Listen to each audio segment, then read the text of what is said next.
And at 7, Portugal take on Uruguay, which could be an absolute sizzler. Portugal will be through if they win. I think it could be a crack at that, Tim. What do you reckon? You just come back from a trip to Portugal, haven't you? Yeah, I went to Lisbon last week to watch Portugal's final friendly. I was on Ronaldo watch. I was dispatched to follow him because this was 2 days after his big interview. But he was on the bog when I got there and didn't play. He had gastroenteritis. That's it. Yeah. I was kind of out there to look at how unusual because he hasn't been making runs for a long time. Oh, that's lovely. So good. You didn't try and break into the toilets or anything like that. Anyway, but the team played really, really well without him. And you know what? There was a big narrative about, they played better without Ronaldo. But they didn't play badly in their opener, their 3-2 victory against Ghana, even though there was that late scare at the end when Inaki Williams tried to sneak behind the keeper with the ball. Yeah, when Costa, that was crazy. It's interesting.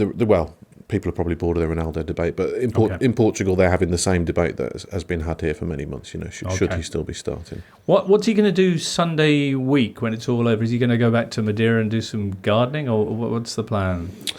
Well, he's a free agent. Yeah. I mean, he needs to find another club, doesn't he? All right. Where's he going to go? Maybe drive a cab or open a pub. Solid options. Do you really think this is going to be a sizzler?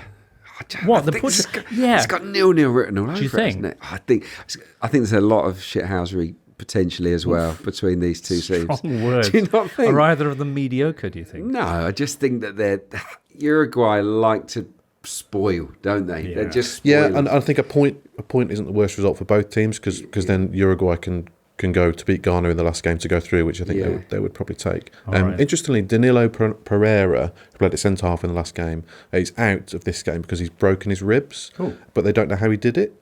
So it was discovered at the end of training that he'd actually fractured a couple of ribs. And they are none the wiser. Okay. Which is unusual.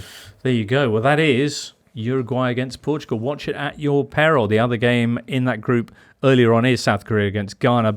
Hello there. If you've enjoyed this video, why not subscribe to this channel? And if you'd like more Totally Football Show content, then just search for us on Apple, Spotify, or wherever you get your podcasts. Not an Athletic subscriber yet? Then just head to theathletic.com/totally to find out our latest entry offer.